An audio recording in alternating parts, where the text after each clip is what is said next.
Thank you guys for coming. I am Chris Haskins. I'm a real estate entrepreneur. I've been doing this since 2004. Been teaching people to do the same since 2010. So today, the reason I invited you guys out was just to kind of show you so you can feel and see. Just give me a ballpark figure. How much you think this renovation is going to cost? If you throw out some numbers. Jalen, what are you thinking? About 40-ish. So Jalen, yes, we're going to be right around $40,000 on this property here, around guys, about $40,000. And it doesn't go far. Matter of fact, we just found out this with this sunroom back here, guys. Did you already explain it to him? I was explaining it to Jay. I haven't explained the rest of them. Gotcha, unpermitted addition, guys. We thought we were going to keep that because it's very nice. Contractor went under there and noticed that the beams were installed incorrectly. So they used 2x6s, I think he said. Well, for the ceiling joists specifically. The joists are wrong, so Right. we literally had to tear it down, guys, and put a deck. So my budget just got raised $2,000. You know, it was $850 to tear it down, and then I don't know what the deck's gonna cost me. But this is just the price of doing business. Stuff just changes like this. So we're at 42, then your appliances are $2,000. Those are fixed costs. Can't change that stuff, you know. So really, when you say 40, you're talking 38 in rehab and 2 in appliances. You know what I'm saying? So it's like you don't necessarily get that. That's a hard cost you can't deal with. I mean, you can't change. All right, we're just gonna go over some numbers, especially for my new guys. Jalen might know some of this stuff already, but you gotta know what you offer, what you can sell it for before you even get in it. You have to know that. We don't even look at houses the first thing before we get here. What am I gonna sell it for? Because it's irrelevant. If I don't know what I'm gonna sell it for, there's no way for me to make an offer. I see these people on HGTV making offers on houses. Well, the house is this for 300. Let's say we go in at 285, 289. I'm like, based on what? Based on what? There's no bearing on reality. So you have to know what your ARV is. And that is the after repair value. Jeff, I'm gonna give you a lot of stuff here, a lot of acronyms. You're gonna have to know this stuff before you gotta know this stuff. Like your ABCs. This is the ABCs of real estate, after repair value. I'm gonna do it real quick. If you do not know after repair value around that family, oh yeah, you can go with some. You can get some of this stuff in the Barron's book too. Make sure you get it. Everybody, you gotta have a Barron's book. This is like the Bible for real estate. Know your after repair value, and then next thing we have to know is what we call our Mayo. Anybody know what Mayo is? Maximum allowable offer. Yes, maximum allowable offer. You got to know this. Maximum allowable offer. You have to know what your maximum allowable offer is, guys. If you don't, these are the numbers that you just have to know walking in. How do we determine that? How do we determine our Mayo? We take, let's just say 70% times ARV minus repairs. So I'm going to show you how we did it for this one here, so you can determine how you want to do it for your properties. And it changes for 100, 200, 300 as you get higher. Now, I'm going to do it on the 0.7 side because a lot of you guys might be using hard money, and this is exactly what they're going to do. So the ARV on this property here was let's do our Mayo. The ARV on this one is 260 times 0.7.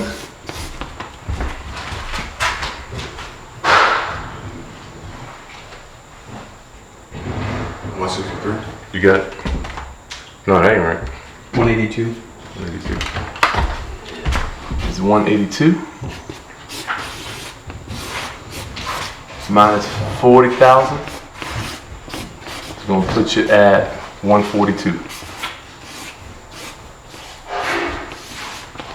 142K. This is where your hard money guy is gonna want you to be, right around 142. Now we paid 165 for this one, right?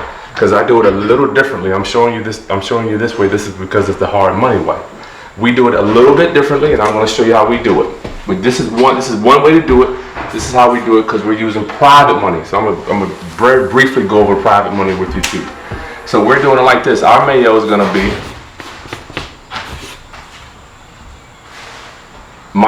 we take our ARV minus our profit minus expenses minus repairs. All right, so follow me, guys. ARV doesn't change, right? It's 260. Minus our profit, we want to make at least 30,000. Minus our expenses, which are 20,000. Let's say everybody understand expenses: realtor fees, closing costs, holding costs, maintenance, taxes, insurance. And we can go over some of that stuff if you want to. Expenses, it cost me $20,000, guys. It cost me $20,000 to sell a house. You got me? You got to remember that when you're coming in these flips. It cost me $20,000 to sell a house. Realtor fees on 260,000 are what? 6, 12, 18, what, 15,000, right? That's off the top. 15,000 off the top. All right, and then I got my repairs, so that's 40,000. I do it a little differently, just a little bit. And this is an art, it's not a science. So let's see what my number is for me. I got 260 minus my profit off the top. I want to put my profit in first because I want to make sure I'm straight. I want to make 30. My expenses are 20. My renovation is 40. Minus that, there we go. So I'm right around 170. Is that right? Yep. 70. Is that one? You got? Okay. I'm right around 170.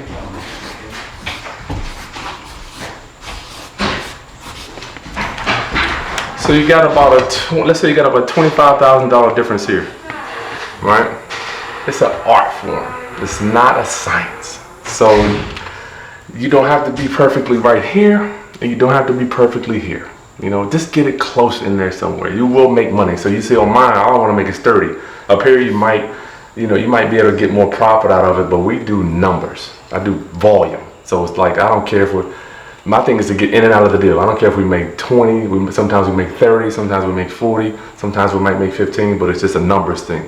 You don't get into real estate, guys, to squeeze all the dough out of one deal. You will not make it in this game. You won't make it. I've seen guys try to do that. What happens if you try to squeeze all the money out of a deal? Your buyer goes away. You're holding that house for the next 6 months. Good God, I've been there. Where if you want to hold on to your purchase price and you say, I'm not gonna move. We got plenty of room between 170 and 140. Any questions on this equation here? You got it down. All right, how did we structure the financing? That was easy. Financing, we use something called private money. Please repeat after me, private money. Private money. Yes, that is the way to go, private money. We pay private lenders. I didn't find out about this till I was in the business for 6 years, man. I had no idea it existed. We're paying them anywhere between 6 to 8%. All right, so on this one here, I borrowed. Let me tell you what I did, guys. Let me tell you one of my secrets to my empire and the wealth that I have built, albeit a small amount. What I did was I paid off my mortgages, right, on all my properties. So I had a bunch of houses with mortgages on them, paid them off. So these are zero debt, based on conventional lenders that I had paid off over years. And this is something that I've been doing since 2004. You know, it's not like it happened overnight. So what I then did was I went out and got what? Private lenders. Private lenders to put deeds of trusts on my rental properties. All right, so I can call up my lenders. They're secured. You got me? So my lenders are secured already. I don't need the money. I just I recorded the security instruments against my properties because they want to be in first position, right? They want to make sure that they're secure. Teddy, are you familiar with what first position and second position is? Yeah, I just saw your video on that. It's pretty much the order in which the deed is. There you go. There you go. Order in which the deed is recorded. A lot of people feel funny about first and second, but so my lenders are in first position, right? Because I paid off my rental properties. So what I can do, they put, I have one guy that has $75,000 lien against my house, right? First position. So I can just say, hey, Chris, I just need to get X, Y, Z. I need to wire the money next week. No problems. No problems. Tell me why Chris feels comfortable lending me $75,000 on this house here with no lien against this house. Jalen. He can get his money back from that house. He can liquidate my rental property. This rental property is bringing in $1,200 a month. Let me tell you the magic. The magic is I get to keep all the cash flow, other than Uncle Sam and whatever, taxes and all that crap. But I have access to the money. So when I was paying my mortgages off, it was very painful, right? It was very painful. I'm giving my money, sinking it into this house. But I wanted to talk to you about being a time traveler this morning, guys. I was thinking as I was driving over here, being a time traveler, you have to be able to look into the future of your life. And I knew if I was to pay my mortgages down, I just knew, just like the universe blessed me with a beautiful wife, just like the universe was able to keep me in business and keep my health, I knew the universe would bless me with people that would see the value of me paying off my mortgages, and they would say, you know what, this guy's responsible. Let me go loan him some money. You know, I just figured that they were out there, and they are out there. So I'm like, look, I wanted to give first, right? I'm like, listen, I'm going to give you a first position deed of trust on my property that brings in $1,200 a month. All you got to do is record the deed of trust, and whenever I need the money, just wire it to me. No problems. That's Chris Small. That's what we did. It's on Terry Sue.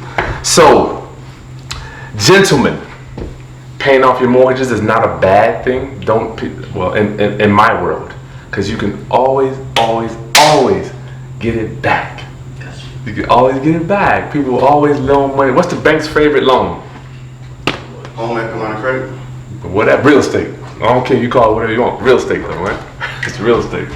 So what I did, on this one, I got 75 from Chris. I got 60 from another lender. So I got, right now this home in here has no mortgage on it other than the one that I'll be putting on it soon. So I'm sorry? Oh, you good. Rental property 1, rental property 2. So my lenders here are secured. It's called cross collateralization. Go ahead. You just mentioned mortgage, but you were talking about deed of trust. What's the difference there? You know what? I don't necessarily know the difference in the two, but I know Virginia. I think, what is the difference, Benny? I don't even know. That's just the state. It's the state. Some states require or call it a mortgage. A deed of trust is the same exact thing. It's just I think we've just kind of been conformed to say mortgage. Yep. But deed of trust is what we use here in Virginia. But they still call it a mortgage when you go to the apartment. When you go sign it, they still call it a mortgage in the closing company. So this lender's first, and this lender's first. He's in property A. He's in property B. So what happens is this is called cross collateralization. You got to understand this stuff if you want to be a master. You got to understand cross collateralization, and you have to talk to people that understand real estate, right? So I went to closing, right? We bought 75 from lender 1, 60 from lender 2. Neither one of them have liens on this property because they are collateralized with my other rental property. So if I get hit by a bus or struck by lightning, they just take my rental property, right? And then we still have this. So all I did was trade. Cross collateralization. Gotta know that stuff. So you can move, you can take loans. Just imagine being able to just move debt around the houses. I mean, so I can move the debt here if I wanted to. I could put it on this house.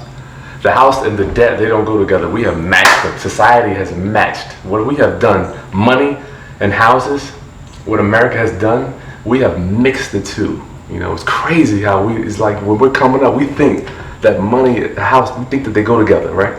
But they don't. Like this house, it's not the house's fault there's no debt on it. It's not the house's fault that you owe $1 million, right? It doesn't matter. So the money and the house, they don't go together. So you can move them around. You can take the debt that's on one house and move it to another one. So much stuff you can do with real estate, guys, but gotta be aware first. I wasn't aware that you can move debt. You tell me you can move the loan to another house? How many of you guys are hearing that for the first time today? So you already mentioned it. All right, you already been trained already. You don't count, Jalen. You telling me you can move the debt to another house? Good gosh! I remember when my mentor showed me that, man. My body just started to I'm like, damn, you can move the debt. What? We need something, Smitty? No, we're good. Okay, cool. Have some business info. Okay. Networking. Cool. Yep. So another one is I'm gonna stay here just for a second. Did you know that you can actually sell a house and keep the debt on the property? There's another thing called substitution of collateral, where you can sell a house and keep the debt on the property and get the money.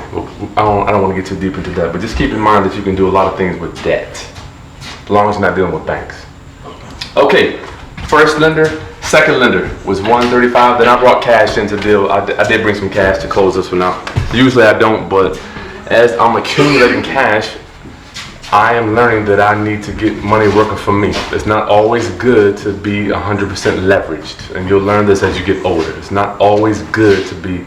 It's good to develop the skill of, let's do this, let's move, we're taking my money, let's do the deal. You know, it's kind of a muscle that we should develop over time, as opposed to saying, okay, who else's money can I use? Because there will come a point in your life where you want to just write check, all right, let's go, let's do it. You know, so don't always. I know that a lot of us are taught. How many of you guys were taught other people's money? Oh yeah, okay, and that is good. It is a good thing to do. It's a good thing to do. But I don't want you to get into the. Let me tell you the road that I was going down. The skill of other people's money, right? I don't want to say that I mastered it, but I use it a lot. So I'm constantly using OPM, right?